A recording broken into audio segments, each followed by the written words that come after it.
Scott Wright. He's the president of DraftCountdown.com, and he is set to join us here on the Boardwalk Honda Hotline. We are inching closer to the NFL draft. It's going to go through. It's going to happen through hell or high water. They're getting this baby off the ground, and we'll have it here for you live on 97.3 ESPN. So let's get Scott's take on some of the top stories that are happening in this year's NFL draft as he joins us now on the Boardwalk Honda Hotline. Welcome back, Scott. What's going on, pal?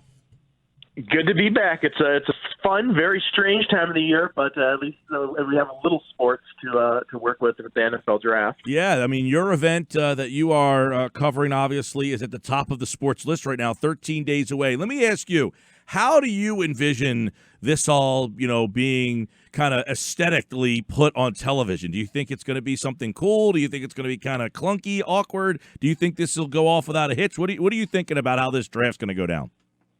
I feel like it's going to be kind of retro. I mean, even from before I became a fan of the draft, I got really into the draft in the early 90s, but you see the old footage back in the maybe 60s or 70s, and it's just kind of a smoke-filled room and a real quiet process. So I think it's going to kind of harken back to that. And this is just going to be such a fascinating draft to watch happen in real time and then to look back at for years to come, just because of the extraordinary circumstances. And it's going to be really interesting to see how this all impacts how teams handle their business on draft day. Yeah, I agree. It's going to be very intriguing just to see the aesthetics of this on TV and how it all goes down behind the scenes and how everything happens. I know some of the IT workers are going to be working extra. Let's go to the top of the draft. Any reason in your mind to think that Joe Burrow and the Cincinnati Bengals will not be paired up on draft night? The only other thing that could happen is the Miami Dolphins say, we want to open our war chest of all these draft picks we have, not only this year and next, and we're willing to pay the price. And the Bengals will say, hey, we coached Justin Herbert down at the Senior Bowl for a week. We like what we saw. We don't think there's that big of a drop-off. That's the only scenario in which Joe Burrow isn't a Cincinnati Bengal, but I think it's probably 80-20 that's a match that we'll see on draft day, and then things get interesting with the quarterbacks. Yeah, things get interesting with the quarterbacks, but they also get interesting at number 2. So the Redskins kind of hold the key to this draft, it seems like, and Chase Young seems to be the guy, but there's some reports that Rivera is kind of interested in Tua. They've got their own quarterback there, but do you think the Redskins kind of hold the key to this draft, or do you think it's a no-brainer that they take Chase Young? I think it's a no-brainer they take Chase Young, and it's interesting you bring up the Redskins being linked to Tua Tagovailoa, and the same for the Detroit Lions at number 3. And I think exactly what that was those teams wanting to be involved in the trade talks, and just so that they get the offers and they know what options are out there. Because I don't think there's any chance in the world that either one of those teams are ever going to take Tua Tagovailoa. But that's what kind of leads me to believe that Tua is still going to go very high, because both of those teams thought he's the guy teams would want to trade up for. He's the guy we need to get out there that we have interest in to get in on these trade talks. So that's what makes me confident that Tua is still going to go somewhere in that top 3 to 6. But Ron Rivera, the new head coach in Washington, is a defensive guy. He knows not only what type of player Chase Young is, but what a guy like that can bring to the table. And that's a no-brainer. And once again, unless they just get an absolute crazy Godfather offer that they can't turn down. But I don't see that happening. I don't know that we're going to see a lot of movement at the top, except for that one trade. I think somebody might come up for Tua Tagovailoa from Alabama. But otherwise, I don't know if we're going to see a whole lot of movement in the top 10 overall picks. Detroit's at number 3. I think that they are a very interesting team because they seem like they don't seem like they were so bad last year that they deserved the number 3 pick, but here they are in a very interesting spot. Where at this point makes the most sense for Detroit? Do you think they're kind of a wild card, or do you think they're very settled in with what they need and what they want? Well, you're right about they're a better team than the number 3 overall pick. It's just a perfect example. What happens when your quarterback gets hurt? And most teams, if your quarterback goes down for an extended amount of time, you're going to bottom out. But I think the Detroit Lions, they're certainly more than open to trading down. If somebody wants to come up for a quarterback, whether that's the Dolphins at 5 or maybe the Chargers at 6 want to leapfrog the Dolphins, or who knows, maybe some wild card team that we're not thinking of. And because the Lions, they can probably get the guy they're targeting, Jeff Okudah, the cornerback from Ohio State, 2-3 picks later. And even if by some chance he's gone, there's still going to be 2-3 other good options on defense with Derek Brown from Auburn. Isaiah Simmons from Clemson. So I think there's a deal to be made there. The problem is the Lions don't really have a lot of leverage because teams know that the Lions aren't taking one of those quarterbacks, and we know the Giants are taking one of those quarterbacks at 4. So if you're the Miami Dolphins, because they're the team everyone's targeting because they have all these draft picks, Miami might be looking at it and say, hey, we don't have to trade up. He's going to fall into our laps if we just stand pat. The only danger would be is if the Chargers or some other team leaped ahead of them. So I think there's a deal to be made there for the Lions, but they're not going to get a king's ransom. It's not going to be one of these situations where you have 3 first-round picks. I don't think any team is going to be motivated to pay that price considering the circumstances. You mentioned the Giants at 4. They had their quarterback from last year, so you think they're out of the quarterback market. And then all of a sudden, you're in a spot where, okay, Chase Young is probably off the board. So the Giants are in a spot where what excites them? Where do you think New York is looking? With the 4th pick, this is a very impactful spot for them. Yeah, this is a big pick, especially for their GM, Dave Gettleman. I mean, this could be his last rodeo. He really needs to nail this pick. And, you know, there's a lot of talk linking them to Isaiah Simmons, the linebacker from Clemson, who would make a lot of sense for the Giants if you look at their depth chart and their needs. I just don't think they're going to go that direction, though. As good as Isaiah Simmons is, it's just not like that organization to invest that heavily in that position. Their MO for the last half a century has been size speed. They want big and that fast guys. And I think that's why you're going to go to one of these offensive linemen. Maybe Mekhi Becton from Louisville, but I think it's going to be Tristan Wirfs from Iowa. He very much fits the mold of what they look for. And not only does he upgrade that offensive line and give them an instant plug-and-play, surefire starter, but he helps the development of Daniel Jones and Saquon Barkley, who Dave Gettleman is extremely invested in. Then one other point, too, I made this on Twitter the other day, is if you're Dave Gettleman, whose job is on the line, would you rather go with the rock-solid, no-brainer offensive lineman who's going to help every level of your offense, or are you going to go with this Isaiah Simmons, who, as talented as he is, doesn't have a clearly defined role? His impact is going to be determined by the coaching staff and the role he plays, and the positions he gets reps at, etc. So it's kind of out of your hands. So if you're David Gettleman, that you really need to make sure you hit on this draft pick, I think that makes you lean a little more towards the safer offensive lineman. Scott Wright, draftcountdown.com. Then we get to 5. Very interesting. We've kind of touched on Tua, Miami. Does Miami have plans of moving themselves off? Do they like Tua enough to take him there in that spot? I mean, it seems like that's the obvious pick. They've been wanting Tua for a year, but they thought they were going to get him in the number 1 spot. His injury may have helped them out. Their couple of wins put them in the 5 spot. Now here they are. I think all eyes will be on what Miami's doing. They might be the most intriguing team the first hour of this draft. They are, and they've been so linked to Tua Tagovailoa, the quarterback from Alabama. I fear it's one of those when everybody's thinking the same thing, somebody isn't thinking situations. Because there are other options. I heard last year that they really like Justin Herbert from Oregon. So they've been linked to him for well over a year now. Would it be a shock if they took Herbert at number 5 overall? No. I think you could very easily justify that, especially if they have concerns about Tua's medicals. And then how about this? How about just addressing another position? Maybe there's another guy they really like, have a high grade on, and they really like Jordan Love from Utah State, who they could probably get at 18 overall. They could even move up a little bit if they have to make sure they get him with all their draft picks. So, there are a couple other ways the Dolphins could approach this. I think they have to come out of this first round with a quarterback.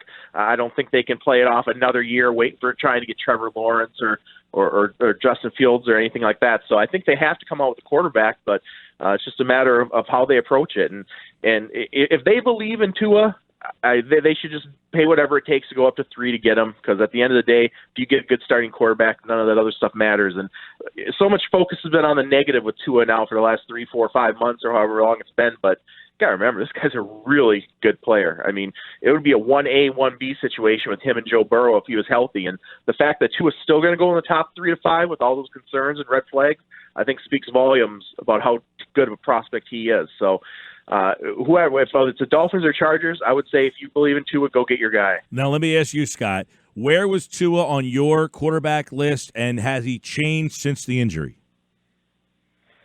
No, he's right there. Like I said, before the injury, if all things being equal, I think it would be a 1A, 1B situation with Burrow and Tua. I'd probably give the slight edge to Burrow. But even so, in my overall rankings, regardless of position, I have Tua as my number 3 overall player. My list goes Chase Young, Joe Burrow, Tua Tagovailoa. So I still have Tua rated very highly. He didn't get the elite grade. Do you see any shot that Chase Young fall? Where's the farthest down he goes? 3. I mean, it's kind of amazing he's going to fall 2, to be honest. I mean, he's the best player in this draft. I think if you poll the 32 NFL teams, the vast majority will have Chase Young atop their draft board. He's just getting pushed down and picked because of the draft order and the positional value of quarterbacks. But he's a special pass rusher prospect. You go back and name the best pass rushers that have come along in the last 20 years. You know, Julius Peppers, Mario Williams, Myles Garrett, the Bosas, go on and on. He belongs right in that group. So I think that's an easy decision for the Washington Redskins at 2. I think that one's been decided for months now. Yeah, we are a little fearful of that in Eagles country, that they actually make the right pick and that the Eagles are stuck trying to figure out a way to block Chase Young for the next 10 years or more with the Redskins here. All right, so the next spot goes to the Chargers. You mentioned them as, hey, do they have the ammunition to leap up and get the guy that maybe they really want, or are they okay sitting at 6 and saying, whatever quarterback falls to us, we'll take? Well, they came out and said that they weren't going to go sign Jameis Winston or Cam Newton, that they're committed to Tyrod Taylor, which to me that translates to we're taking a quarterback early in the draft because they can't with a straight face say that Tyrod Taylor is their long-term solution at that position. So then it just becomes which quarterback. And I think the favorite is whoever's there between Tua and Justin Herbert, although this is another team I really heard strongly linked to Jordan Love from Utah State. So there's a chance Jordan Love could go as early as 5 or 6 overall in this draft. But if he doesn't, then there's a big gap of teams that don't really need quarterbacks, barring somebody trading up. And if Jordan Love doesn't go in the top 5 or 6, he could still be available as late as the Patriots at 23, Saints at 24. I mean, a team like that. So that's going to be one of the storylines I'm fascinated to watch on draft day because we're going to have 3 quarterbacks go really early, and whoever ends up 4th in that group is probably going to slide. Now, does Love to you, is he a top 10 first-round pick? No, that would be too early for me. But I as a general rule of thumb, I try not to kill teams for what they do at the quarterback position because I'd rather see them at least try than go out and just waste a year spinning their wheels with, say, a Tyrod Taylor, for example. So I wouldn't kill a team if they took him in the top 10 overall because there's plenty of reason to believe he is really toolsy. He's got a great arm. And the reason you hear the Patrick Mahomes comparisons, I don't think anybody actually thinks he's as good as Patrick Mahomes or has those type of expectations, but the comparisons stem from some of the throws he makes. There's some true wow moments, and he completes some throws that most wouldn't even dare attempt. So, and it's kind of like Daniel Jones last year, where I think he's more highly thought of around the NFL and in scouting circles than he is necessarily by the average fan and draftnik. So I'm fascinated to see where Jordan Love ends up. And there's scenarios where he could be a second quarterback off the board. I've heard Miami really likes him too. So I think he's going to be one of the big storylines to watch on draft day. All right, Scott Wright, DraftCountdown.com. We're looking at the NFL draft possibilities. Number 7, Carolina. They brought in, of course, they have a new coach. They brought in a quarterback. So where's the next spot that makes the most sense for them in Matt Rule's first year? This is a pick I really kind of struggle with. And there's 2 schools of thought. And it would be 1, either Isaiah Simmons, the linebacker from Clemson, or 2, a defensive tackle, whether it be Derek Brown from Auburn or Javon Kinlaw from South Carolina. And the reason I struggle with it is because, as you said, their new head coach, Matt Rule, who's got a lot to say. He's got a 7-year contract, and we just don't know what he's going to prioritize and value, what traits, what positions. So it kind of leaves me scratching my head. Ultimately, I'm working on a new mock draft. I'm going with Derek Brown from Auburn again, but that could be a fit for Simmons, or that could be a trade spot. Maybe with such a long contract, Matt Rule's probably thinking long term. He probably wouldn't be adverse to trading down a little bit to get some more draft picks. So, to me, that's one of the real turning points of that top 10, and kind of one of the picks that I'm most interested to see how it plays out, just because we don't have a dossier on him yet. Just kind of like last year with Mike Mayock and the Raiders. Now we know Mike Mayock looks for team leaders, production, intangibles. We didn't know that a year ago. All right. Arizona is interesting. They've made a trade for a guy like Hopkins, which says, hey, we want to compete. They got their quarterback last year. The last mock you did, you went with an offensive lineman for them. Their line was atrocious last year, so it almost seems like they have to go that route in this draft. Well, yeah, and before they traded for DeAndre Hopkins, there was a lot of speculation about the Cardinals reunited Kyler Murray with CeeDee Lamb, which would have made a lot of sense, but that trade for Hopkins now kind of takes that out of the conversation. You're right. Everyone kind of focuses on offensive line. Even though they did just this offseason, they re-signed Marcus Gilbert. They brought back Justin Murray, who played a lot for them last year. So I don't know that they feel we absolutely have to go offensive tackle there, but I would sure support that. I mean, you got to protect Kyler Murray, and you have some serious issues up front. With that said, I wouldn't be shocked to see them go with an Isaiah Simmons from Clemson if he fell there, because for all the troubles they had blocking, they had troubles on defense too, stopping running backs and tight ends down the field.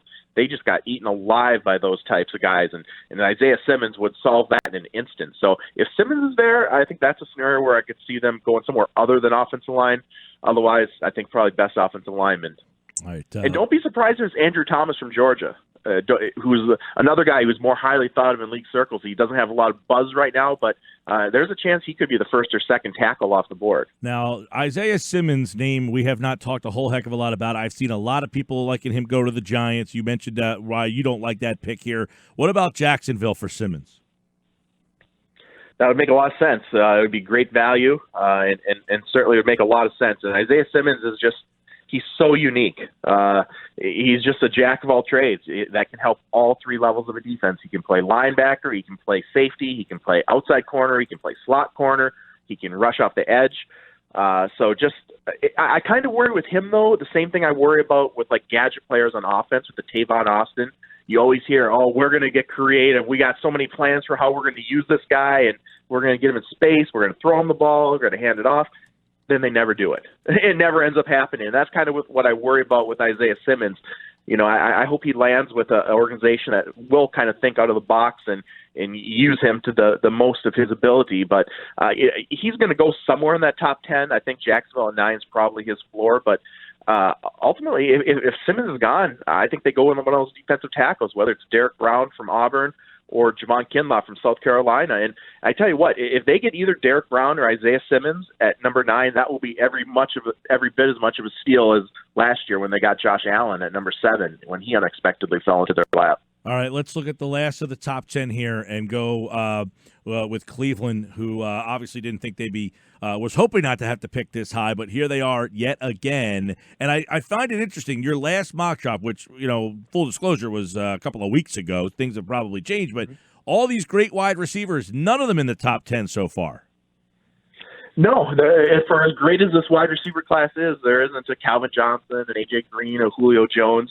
But right outside this top 10, that run's going to start. In fact, between picks 11 and 15, I think we're going to see 3 receivers come off the board. So once they do start going, they'll be fast and furious. But the Browns at number 10, I mean, this is one of those no-brainers. It's best available offensive lineman. It's just kind of figuring out which of those offensive linemen fits them best. And I think the top option, would be Tristan Wirfs from Iowa if the Giants don't take him at 4, if he's there.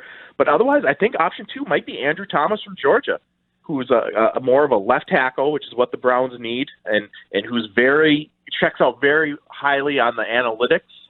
And that's an area the Browns are really going to be emphasizing with this new regime they have in there, especially the front office. So that's something to keep an eye on. And so all things being equal, even if for all the hype that Mekhi Becton from Louisville gets and Jedrick Wills from Alabama, I wouldn't be surprised if Andrew Thomas came off the board before them. Great stuff. Hope to do something again next week. We'll look at the backside of the draft. We'll go a little deeper into some things. I know a lot of interesting topics are really emerging for this draft. 13 days away. Scott Wright at Draft Countdown on Twitter, and go to draftcountdown.com. His latest mock draft is he's working on it, and we will catch up with you soon here, Scott. All right. Thanks for having me. He, like all guests, appeared via the Boardwalk Honda hotline.